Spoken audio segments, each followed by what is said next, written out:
Hey everyone, and welcome back. I'm Rick Fussell and this is the Ingrained Workshop.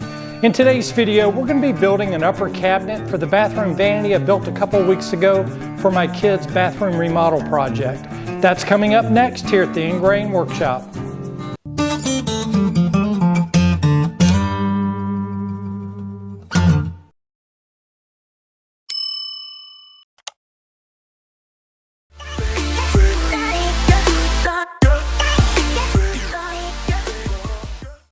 I'll start at the table saw, ripping a sheet of 3/4 inch plywood to 8.5 inches wide.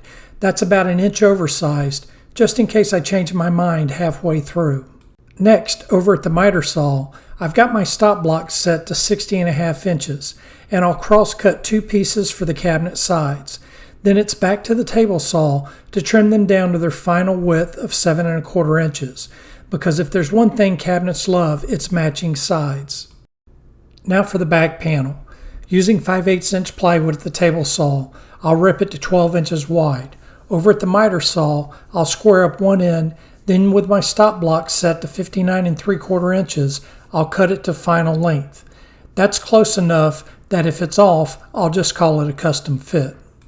With a scrap piece of backsplash, I mark the profile on both side panels. They'll need a notch so the cabinet can sit flush against the wall. Since the backsplash has an 1/8 inch round over at the top corner, I'll match it with an 1/8 inch drill bit, then cut the rest of the notch at the bandsaw. Once the notches are cut, I set the scrap backsplash in place to double check the fit, because this is one of those measurements you only want to get wrong once. Next, I'll cut a rabbet on each side so the back panel sits flush. I've got a 3/4 inch dado blade set up on the table saw with a sacrificial fence set to 19/32 of an inch, the real thickness of 5/8 inch plywood. My blade height is set to 3/8 of an inch. Now it's time to assemble the cabinet carcass. Using 3 spacers cut from scrap plywood, I clamp the sides and the spacers together to keep things square. Then I glue up the rabbets, drop in the back panel, and fasten it down with 1.5 inch brad nails. Just like with the sides, I cut the top, bottom, and middle dividers from 3/4 inch plywood at the table saw. Then it's over to the pocket hole jig, because what's a cabinet without a few strategically hidden screws? I drilled 3 pocket holes per side on each of the 4 dividers, top, bottom, and the 2 middle dividers. That will separate the upper and lower cabinet compartments. Next, I applied glue to the sides and backs of the dividers, clamped them in place, and secured them with 1.25 inch pocket hole screws. For the upper and lower cabinet compartments, I cut 16 3/8 inch spacers from 3/4 inch plywood to create a positive stop for installing the middle dividers. For the bottom divider, I used an 8 inch spacer. And yes, I made sure to orientate the pocket holes so they would be hidden from inside the compartments, because nothing ruins a nice build like staring at screw holes every time you open the door. For the face of the cabinet, I cut some poplar strips, 1/4 by 3/4 inches, to use as edge banding. With them laid out, I marked each one to length, cut them at the miter saw, then glued and brad nailed them in place. Since this is a painted cabinet, I'll come back later and fill in the nail holes with wood filler. I cut the edge banding to fit the exact width of the dividers, but for the longer side pieces, I left them oversized by a 1/16 of an inch. That way I can trim them flush with a flush trim bit in the router, because in my shop I like to sneak up on a perfect fit. Next, I need to make the rails and stiles for the 2 cabinet doors. Using 3/4 inch poplar ripped to 2 inches wide, I'll cut everything to final length at the miter saw.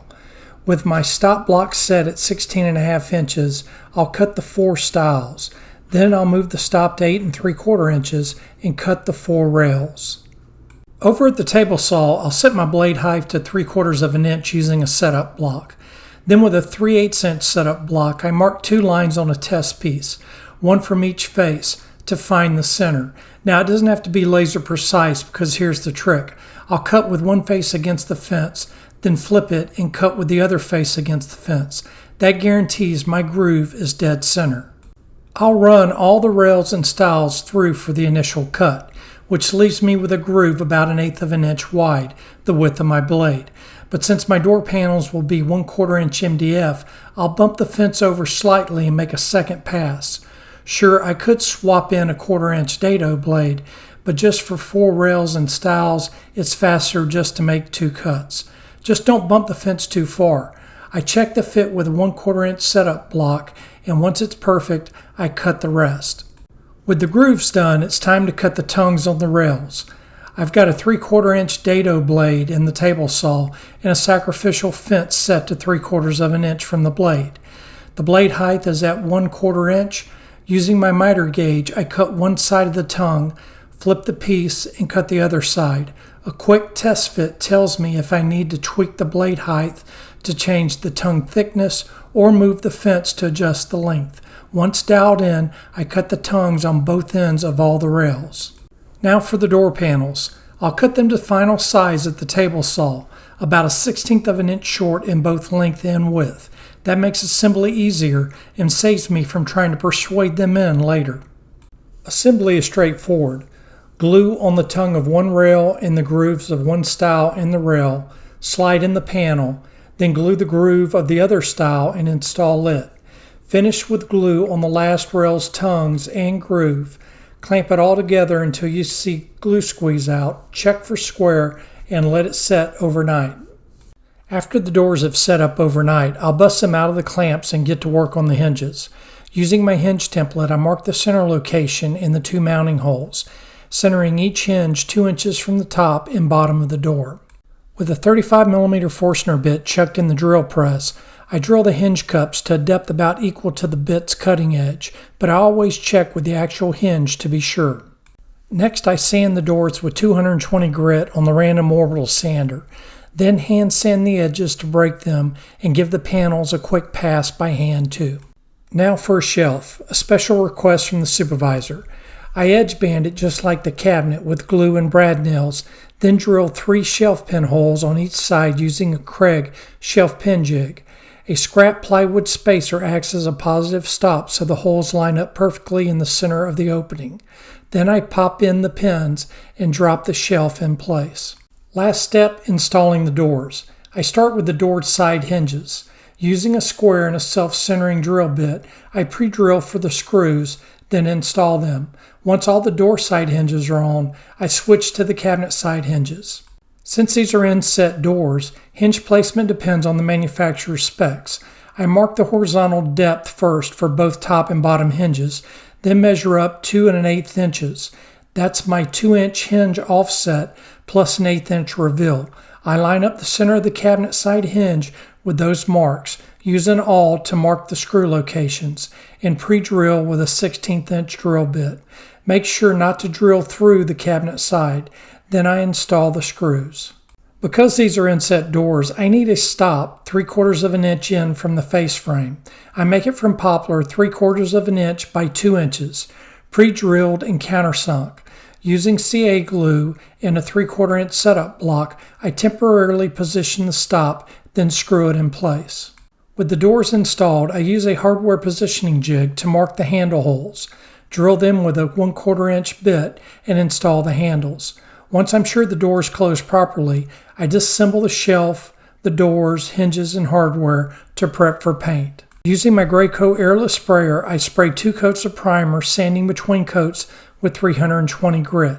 Then 2 coats of top coat, again sanding between coats with 320 for a smooth professional finish. I had one last thing to take care of before installing. A blank junction box that needed to be cut out in the back. Once I had my measurements, I laid out the location on the back panel and used an oscillating tool to cut it out. With the upper cabinet set in place on top of the bathroom vanity, I permanently fastened it to the wall using 2-inch cabinet screws, 2 in the lower compartment and 2 in the upper compartment.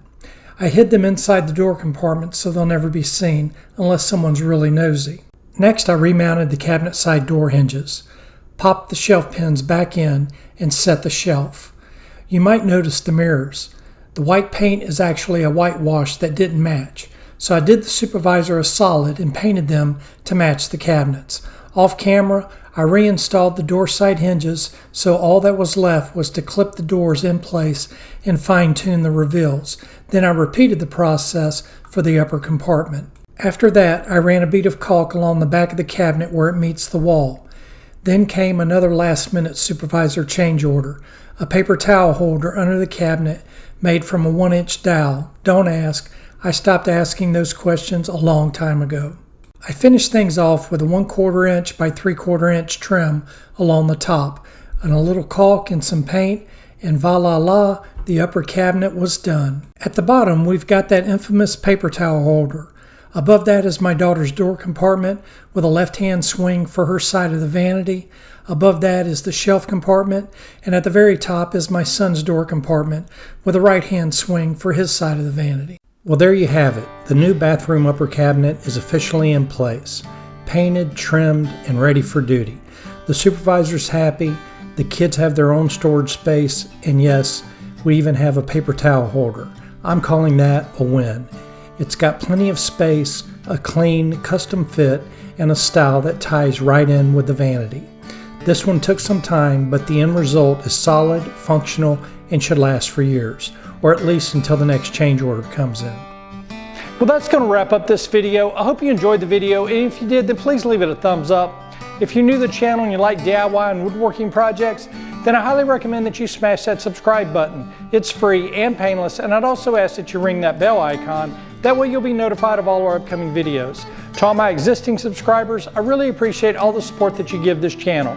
Now I'll leave links in the video description to all the tools and equipment that I used on this build. Until next time, I'm Rick with the Engraving Workshop. Have a wonderful day and God bless.